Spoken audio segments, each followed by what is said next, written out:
nzize n'akaboza kanyuma leero. Tetudigidde olunaku lw'amasanyu omukyala ebintu byateredde naffe tugenda kuduulanga yino enju yaffe yawedde kuliko ennyumba za Betty omukopi yakubanja n'akuyita n'embwa balandiroodi nga bakambwe ffe tuwonye okulangirwanga kwebaza n'okuyiikira okukola n'otaddanga mu lugambo omukazi ayeeya mulungi ze gompaniridde mu kuzimba leka tukole n'endagaano ennyumba eyo ngise mmannyako kandayiramu ga Katonda nti teriiba mulala gitwala kuliko ennyumba za Betty omukopi yakubanja n'akuyita n'embwa balandiroodi nga bakambwe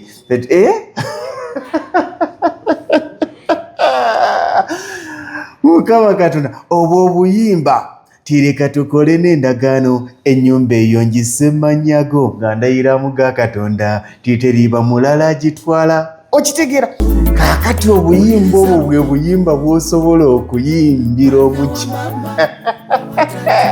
obwo obuyimba tebabuyimbira mu mizigo, obwo obuyimba babuyimbira mu mayumba ng'omaze okuzimba amaka. Mukama Katonda kati buli omu abuuza mwana wa taata wayingidde kakati oli mu bandi nedda ako kayimba kasanyo. Ladies and gentlemen, mbaniriza happy new year 2026 tegamba nti happy new month eya February. Njagala otunuulire muganda wange, njagadde simanyi kyantanudde naye mugenda kuntanula. Ngambye kansooke mbazeeko ku estate zaffe. Eno estate gye tulimu ku lwaleero ngenda bawa eddakiika nga 10 nga mbalambuza estate ya Mpambire. Nsooke nnumya abateesi, nsooke nnumya abo bonna abaatuukawo ne bagamba tewajja kukola, tewali mayumba, tewagenda mizigo, tewakola kikaakati bye bino bye tulabako muganda wange. Njagala weetegereze mwana wa taata, njagala otunuulira abasajja n'abakazi bwe bazimbye ekyalo, bwe bazimbye amayumba naawe gootuukako nga pookomye amaaso. Muganda wange estate eno maaso awo nja gibalagako abajjukira estate y'Empambire y'eno gy'olaba abasinga ayinza okwebuza nti weewo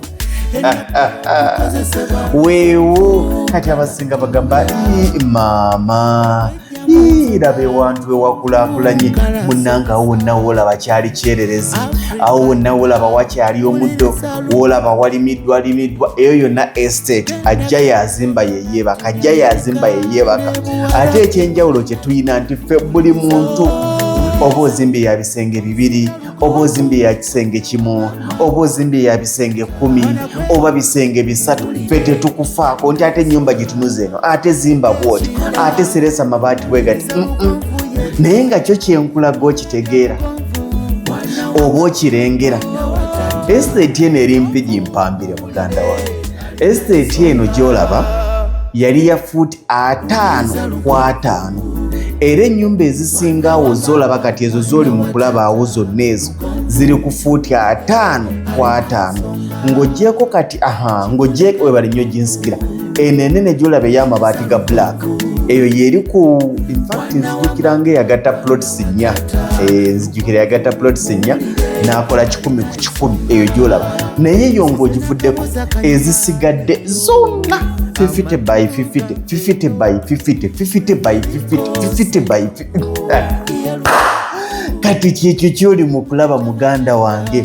Nkimanyi nti waliwo bensaaliza, nkimanyi nti waliwo ali eyo nga watuma omuntu wo ng'estate eyo tugiranga n'omugamba ngendere Empambire n'agamba eyo wala ntuuseyo. Laba akayumba muganda wange onaazeresezza bbaati limyufu ataddeko bagala, bagiyita bagala guardrail, kyonna kye kiri amaze ogiggala, geeti agitaddeko, ekikomera kisibye. Ekyo ekikomera ky'olaba n'ennyumba gy'olaba eri ku fuuti 5x5.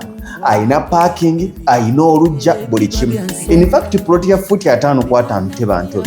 Era ngamba nnyo abantu nti ndowooza ye ploti abantu gye banditandikiddeko abasinga, kubanga ploti ya fuuti 5x5 osobola okutandikirako obulamu, osobola okussaako amaka, ennyumba y'ebisenge 3 n'abaana ne baba nga balina bye basobola okukola ki okuzannyirako, wadde teba nnene nga 5 ku 10 oba okudda waggulu, naye eba ntandikwa nnungi. Kati bw'otunuulira estate bw'ekyo tekunyumira, naye owulira otya okubanga toli mu abo. Waliwo abantu ng'amazima estate eyo yagituukamu n'atagula era nga paka ku lwaleero tagula. Naye njagala olaba amayumba agasifu, njagala olaba ebizimbe ebisituka, amayumba g'amaka galengera gali ku wall plate. Oli yasitudde kalina, ogiraba yataddewo kalina n'agamba nze ebisigadde tombuulira. Kati ono yesi wa kalina, ono bannanga abaana bazimbye obuyumba obuwooma, ogiraba kyalo kiramba. Kati awo wonna abo tebannazimba, abo bonna nga bw'obalaba abo tebanna. In fact kati ono ekibangirizi kyolaba oyo mukyala Mbabazi, mukyala Monique Mbabazi, awo gwokyatusibye tonnazimba, naye awo nga bw'omulaba wonna nga bw'aliwo. Muganda wange nange mbitunuulira. Bwana Mulindwa Ivan ogamba oti amakangalabye wuuyo yateekawo ekiyumba ky'enkoko n'asiba ekikomera eri yonna waggulu gy'olaba gye tweyongera, eyo yonna estate. Gambye ekyalo kiramba ajja yazimba. Mpambire Mpigi, ojja kwebuuza mu estate eyo nkyasobola okufunamu akapoloti? Amazima matuufu gali tokyasobola, wabula okyasobola okukwata ku ezo estates z'olaba tulanga, kubanga nazo mwaka gumu ebiri zibeera zifuuse ekintu ekyo ky'olaba.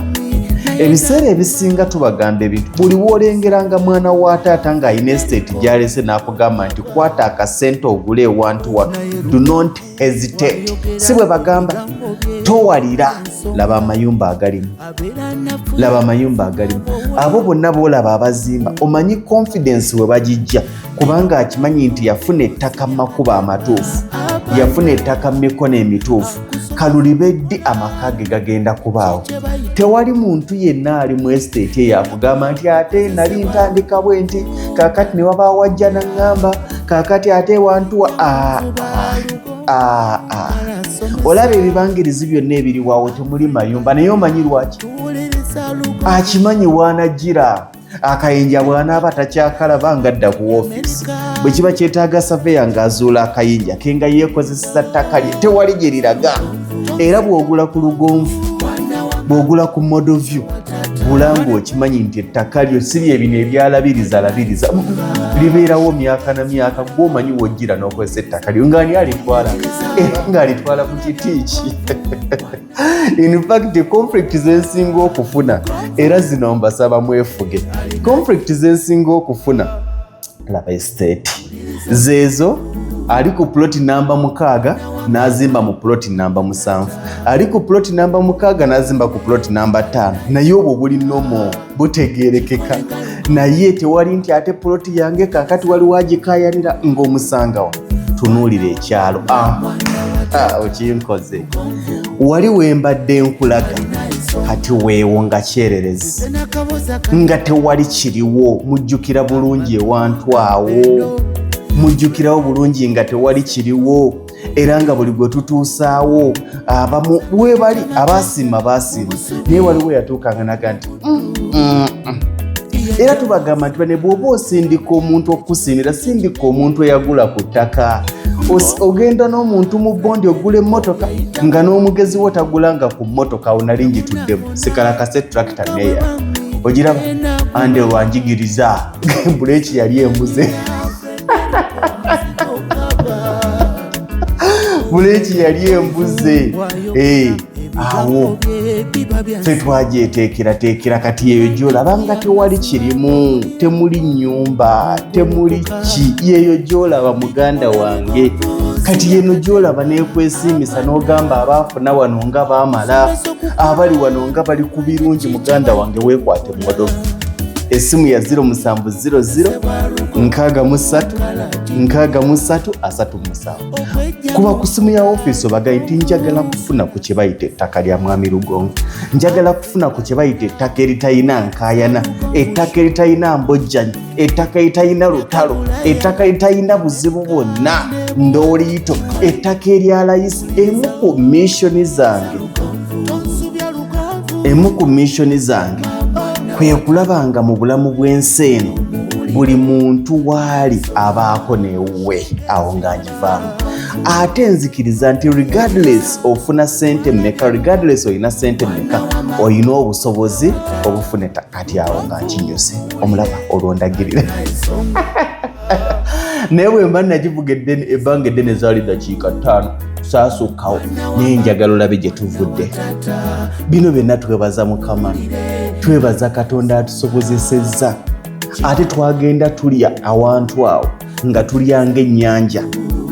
Kati bwe tuli ku lwaleero ekyo kyalo kiramba, eva eno gy'olaba paka eri gy'olengera awo olaba ku Mpambire waliwo abantu abasoba ndowooza